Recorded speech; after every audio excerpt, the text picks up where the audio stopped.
Welcome back to another exciting episode of Sidekick Strategies Expert Interviews Inbound Talks Edition. Hey, I'm your boy, George B. Thomas, and today we're thrilled to have a very special guest, Channing Ferrer, the Chief Business Officer at Brandwatch. Channing is a seasoned leader with over 20 years of experience scaling global technology companies, and his expertise spans across building growth businesses, revenue leadership, and strategic advisory roles.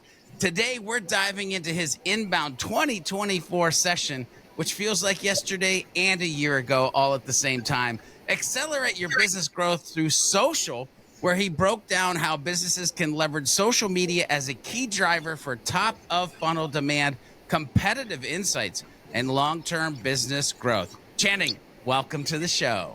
Great. Thank you, George, for having me. Pleasure. Yeah, without you, it wouldn't be much of a show. So I'm glad you're here too. How the heck are you doing today? I'm good. I'm doing well. Feeling good. Good. I like to have a guest who's ready to rock and roll. So let's go ahead and dig into the good stuff. You've been in the tech and SaaS space for over 2 decades. How have you seen the role of social media evolve for businesses over that time? So, I've been as you mentioned, been in and around kind of the MarTech space for a while now. And social, of course, has always been a key component to the marketing organization. It's set kind of right as one of those key elements for a long time within marketing. What we've seen over the years, it really evolved to be a core component of marketing. I think that the most interesting thing is recently social has become not just a core component of marketing, but really a core component of the whole organization. So it's become multidimensional as I kind of think about it. And social is an element, of course, how we think about driving demand. It's an element of how we think about building our brand. It's an element of how we sell. It's an element of how we collect product feedback. It's an element of how we engage with our customers for customer care, customer support. So thus, I call it kind of this multidimensional element now to a business. And I think businesses that aren't thinking social first are the ones that are falling behind right now. So that's really kind of the transformation that I think we're seeing around social. As social has gone well beyond just an element of marketing to become, again, that core component of the business. I love that statement, and I hope people are jotting down their note. If you're not thinking social first, you're falling behind. And it's interesting, Channing, because I think this ties into the next question that I wanted to ask about your inbound talk. And you had shared this idea of insights on how social data can provide actionable intelligence, right? So social first, because you can get actionable intelligence out of it. Can you just take some time to elaborate on how businesses can use social media data to like track brand, competition, like maybe even customer preferences? Because it seems like it might be complicated, but how do they think about this, or how do they get started? Yeah, so I think you can go to whatever layer of depth you want to kind of get to through social. We have such vast array of information out there. You can just skim the surface with kind of doing basic listening. And when we think about listening, it's understanding your audience. If you want to know more about product evolution, you can do various searches, I'll call it, throughout your social data set to understand what are people saying about your product. But then you can also slice and dice that data a lot deeper. You can go back in history, see how trends are happening. You can look at different parameters around your consumers or your buyers to really narrow in on certain subsets. So there's a variety of tools, of course, out there to help you slice and dice that social data that's available. But I think the most important thing is looking at it through a variety of lenses. Companies can leverage social to help figure out how to build the product. So a lot of product teams are out there looking and listening through social lens. You can do that in communities. You can do that through just simple subreddit channels. But you can also do that across a variety of platforms, of social platforms. You can do searches and screens that allow you to cut across X to Meta to Instagram to see what are people saying across those different platforms. And I think that's where it gets really interesting, is when you begin to kind of gather information across different subsets and bring that data together to say, what are people saying about my product? What is this cohort of customers? What are they saying? What's their preferences, and how can we evolve that product? So I'd say product evolution is a really big component of how I'm seeing companies use social, and that product evolution can be at the consumer level, it can be at the B2B level. It really varies a lot. We see our customers using social in a variety of ways. The other one is customer care. I think is really interesting. Customer care just allows you to engage with your customers when they have frustrations or when they like your product. rather than waiting for them to come through your channel that you've set up, that might be off of your website, it might be an email channel, it might be kind of something, rather basic, I might say, you can go to them, you can meet them where they are, and they're living in a variety of different social platforms. So you can meet them where they are and have either automated or customized responses to what they're saying about your products. And again, that's kind of the customer care element. You can do that both on the positive and the negative, of course, depending on the feedback that you're hearing. So those are just two simple examples of what we're seeing our customers do with social data. It's interesting because Channing, when you're talking about this, my brain goes to a couple of things. You're actually paying attention to the humans that are engaging with your brand, and there's almost this level of VOC or voice of customer based on some social listening that could be done. I think it's super smart, again, if you're social first, if you're paying attention to that intelligence, if you're listening and pay attention to the humans that you're trying to help. Like, these all are kind of lining up to be good business ideas or business pieces. Speaking of which, BrandWatch's social media management maturity model provides a framework for assessing a brand's social media capabilities. Can you kind of take some time? I know that was in your presentation at Inbound 2024. Can you explain like what this model is and how businesses can use it to level up their social strategies? Yeah, I think it's a really nice, I love frameworks, first of all, so I'm always a big fan. Whenever I hear frameworks, it kind of just gives you an understanding of where am I in relation to others. That's why I think frameworks are great. You can kind of benchmark yourself. And that's what the social maturity model allows companies to do, is come in and benchmark themselves on where they are in relation to others on that social curve. And I think of the social curve as an evolution. Often companies might be at the starting point. You might be just kind of beginning to do some listening, beginning to just post and monitor. That's kind of the basic starting point. And then they might begin to do deeper listening. You might begin to slice and dice the data, maybe not over long histories, maybe not in deep ways, but you begin to kind of look at it through different lenses, look at cross-channel. That's the next layer. As you kind of mature a little bit, you begin to listen a little. Then you can do deeper listening. And deep listening gets really interesting when you begin to go and run historical data sets. You can look over longer periods of time. You can slice the data across a variety of channels with a variety of parameters kind of built into that data. You need usually tools, pretty complicated tools and sophisticated tools to be able to do that, but you can get a lot of insights out of that. And often teams and organizations will have people dedicated to do that kind of deeper analytics within social. And then the layer beyond that is creating regular insights off of that social. So you can kind of build deep insights, and there's teams, consultants, and so on. You can do this in-house. You can bring external support in to create kind of monitoring of social, but in very deep ways. So we have very sophisticated customers of ours that are doing this, and we will help them even in some cases. But that's the maturity model. You kind of start at a very maybe basic level, and then you can evolve into very deep analytical-based listening. And companies will fit anywhere on that spectrum. People might fit anywhere on that spectrum. I think, as I said, social is an element of the company, not just the marketing organization. So it's often interesting to look at it either through the organizational lens, but also through the individual lens. Executives often want to hear a little bit more about what's being said in social channels, but they might be early stage in their listening, and they can evolve through that journey as well. Yeah, I love that model. I love the view that it gives us too. It's funny because the deeper you got, the more you kind of started to talk about these insights that you can glean from them, which I think many times insights impact our strategy. So I kind of want to back up a little bit and ask you about the humans that are at the beginning stage of social media maturity. Like, organizations at that point, oftentimes, Channing, they struggle with a lack of strategy. It's like, let's just go post some stuff. And it's like, no, don't, please. Like, what are some simple steps businesses can take to start building an effective social media strategy, like right out the gate, even as a beginner? Yeah, it's a great point. Often people think kind of just go and throw a bunch of stuff on the wall and see what sticks. And that's not necessarily bad, but it's not also the best strategy. So the first thing is, I do think the social strategy actually needs to start top down. What's the business strategy? What are the executives within the organization, the CEO, what is he or she thinking, and what do they want to drive? And then from there, that should impact how you think about your social strategy. So for example, if there's a certain theme, a certain product launch, if there's a certain topic that you want to vocalize, of course, social is a great way to magnify that voice that you have out there. But also, if there's certain things you want to learn more about and certain themes that you're trying to build towards over time, I think, again, that's where social fits in. So for example, we see our customers doing anything from magnifying the message that they want to send, magnifying through social. That's just your basic posting. But I think more importantly, we see them trying to determine where they should take their strategy 6, 12, 24 months into the future. And they can do that by really deep listening. So again, learning, driving those insights, understanding what customers are doing, understanding the trends that are in their marketplace, and then trying to meet the customers where they're going, not necessarily where they are today.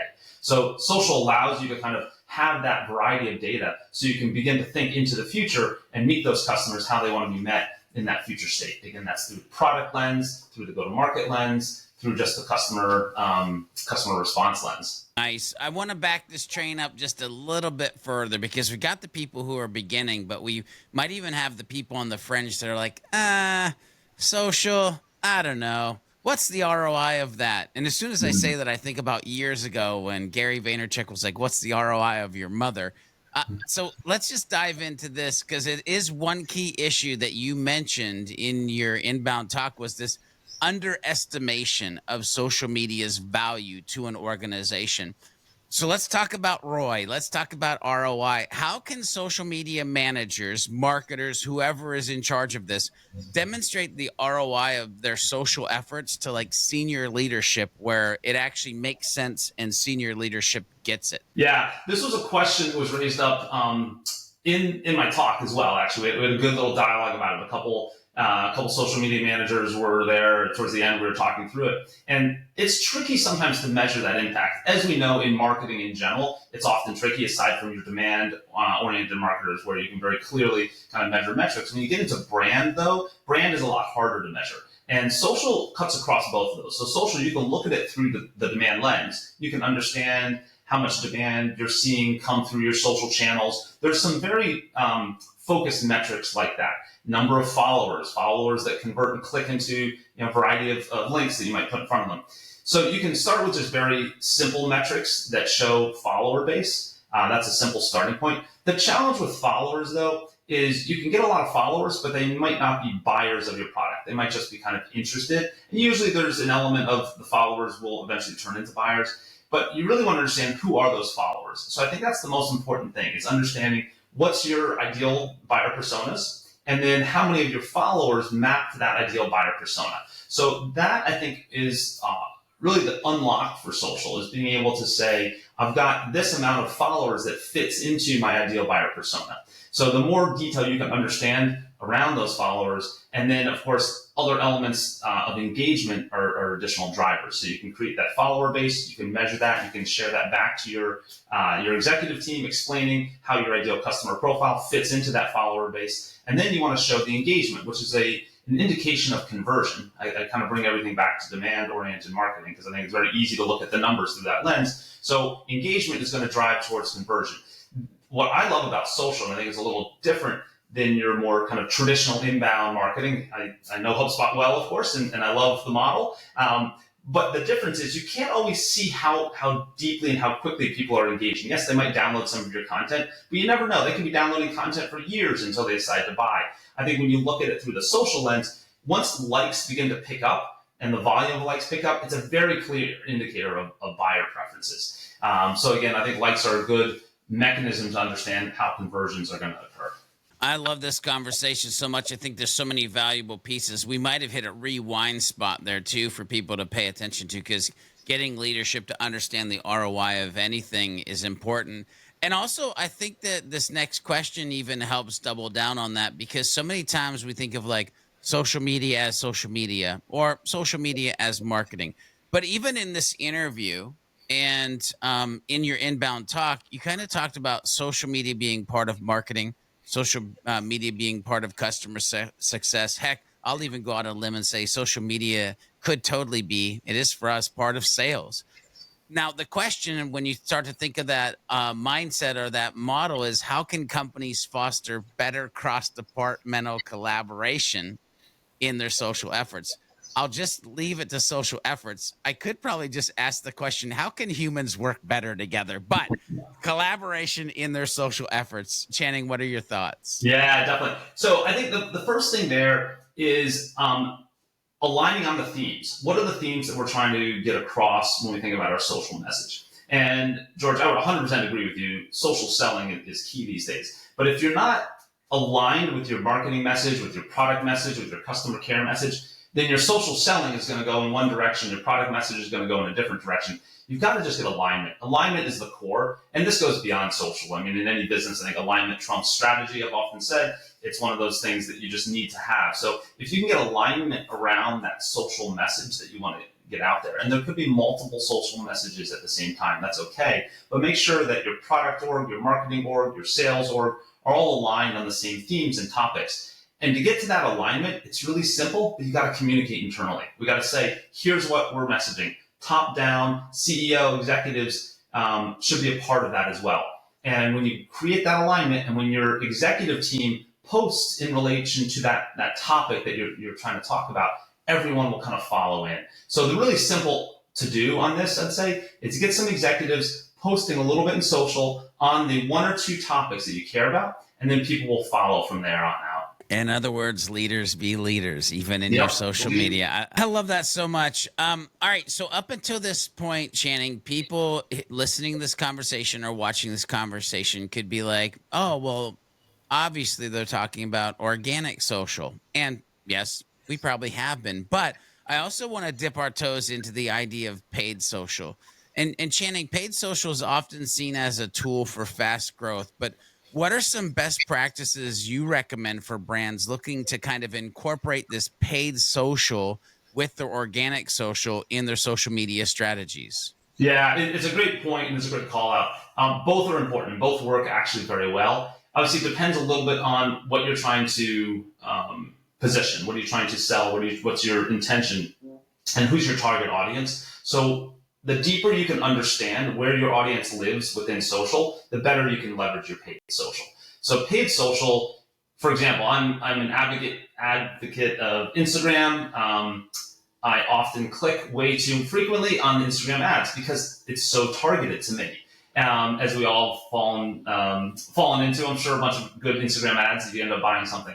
But that's because Instagram does a really nice job at helping those businesses to identify their audiences. So I think the more you can really understand who that audience is, slice that audience a lot of different ways, and then leverage that paid social to drive what you're trying to convert on or what your ultimate goal is. So I think paid social is a really big component, and part of it, just make sure you're really cutting that audience down to be clear on who that ideal buyer persona really is. Yeah, the amount of things my wife has purchased off of TikTok, I'm like, do I need to ground you from this app? Like, come on. Anyway, that's not why we're here. We're here to talk about that. Those people are getting ROI out of their social. Let's just be honest. Here's the thing. It's funny. You mentioned Instagram. I mentioned TikTok. There's also now Threads. Like, there's always seems to be something new. It either stays or it doesn't. Listen, it's this increasing complexity of like, where do we manage? Where do we need to be? Multiple platforms. And so help bring it down to earth to us. Like, how can businesses make sure they remain efficient while scaling their efforts to like all the places that we feel that we need to be nowadays? Yeah, this is why it's so important to be leveraging all the social channels out there. If you're just living in one or two social channels, you're missing a lot of information, really good information. For example, I'll just talk themes for a moment. Reddit subthreads. Reddit subthreads are all about complaints often. But there's really good information in those complaints, and people kind of will go deep on why something didn't work and a problem that they had. But product needs to be living there and learning from those complaints and then seeing how it can evolve and improve the output.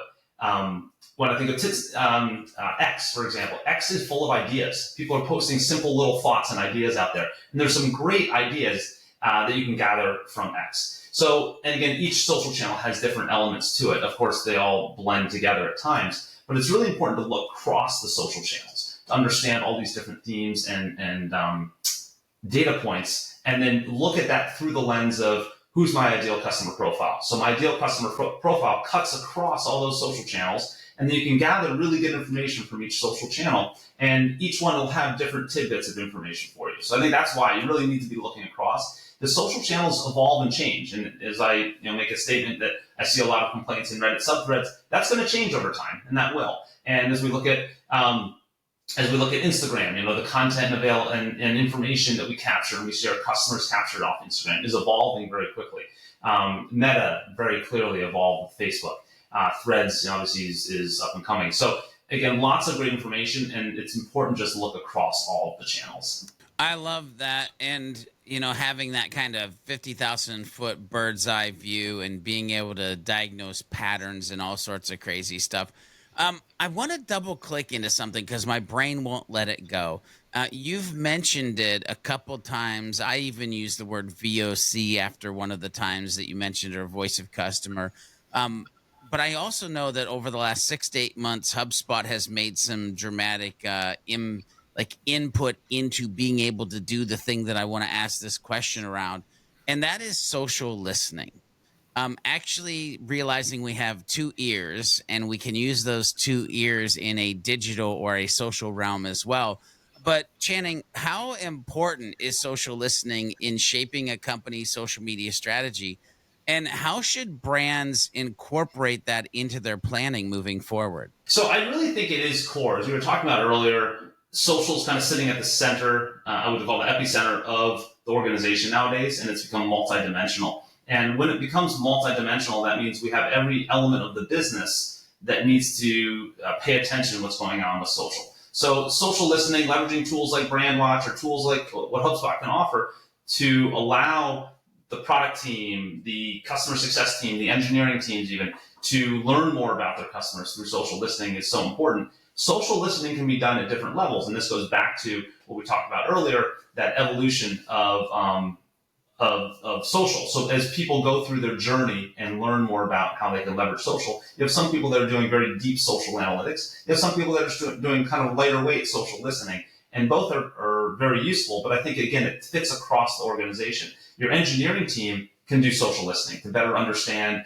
what the customers are saying. So when they're building the product, they know a little bit more, but they're not going to be maybe as sophisticated as maybe the marketing organization. But that's okay, and that's important. That's why I think, again, social listening specifically needs to sit broadly across the organization. Yeah, I love the idea of across the organization. You just kind of triggered something in my brain about organizations that we've helped. We've seen this phenomenon happen where there's the business strategy, and then there's over here somewhere on the side is the social strategy. Mm-hmm. And you're like, wait a minute, shouldn't they be together or understand each other? So my question to you is, how can businesses make sure that their social media efforts, social media strategy is aligned with the overall business goals and not just focused on this kind of side tangential vanity metrics? How do we bring social strategy and business strategy together to live in harmony? I love these sorts of questions because they seem so complex at first, but in reality, it's all metrics. It's all going to be a matter of what's our business goals, what are the metrics that we're trying to align around. Often in running BrandWatch, for example, the way I think about metrics is we set up our big rocks for the year, and we'll establish here are the big things we're trying to do. And these usually aren't a lot. This is 4 or 5 kind of different things. And each big rock has a metric associated to it. So typical businesses, you're going to have these lofty goals, these goals you're going for this year or a multi-year strategy goal, and you should have some metrics tied into those goals. So as we look at those metrics, that might be to improve our customer satisfaction score, let's just say. Maybe that's one of our goals, and that's going to be a very clear metric. We want to move the score from A to B in terms of satisfaction. How can we measure that through social? Well, what are we doing on the social side? What's our where are we hearing the complaints maybe within social? And then how are we addressing those complaints? How are we getting responses from those complaints? Because we can engage very deeply with those customers. And are we converting those customers into advocates possibly? So we can very clearly measure the number of engagements we have with customers, the number of negative sentiments we're seeing across the social channels. Are those sentiments being reduced because we're taking the right action? That aligns nicely to that big rock of customer satisfaction. So you can easily tie a lot of what's going on in social back to kind of those big rock strategic initiatives. As long as you've got some metrics in place, just align the metrics on the social channels. Very nice. So I'm sitting here listening to you, and this interview has been absolutely amazing. And I keep coming back to, this is a lot. Like, there's a lot, which leads me to sometimes maybe it just shouldn't be one person in the organization.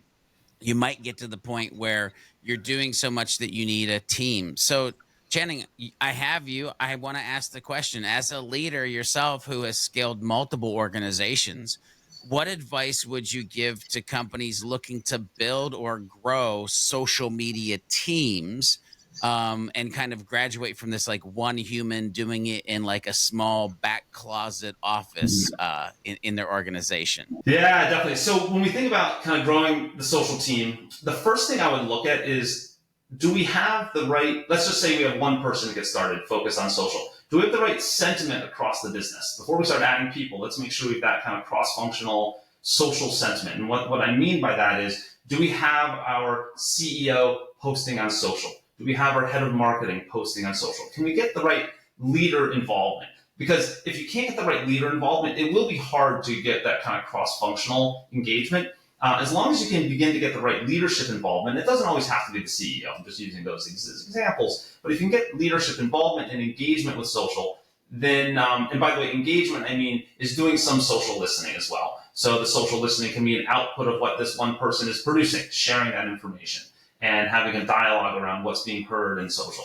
So you have to get that right mindset. That mindset needs to shift from being, this is a marketing only opportunity, to this is a company-wide initiative that's very multidimensional.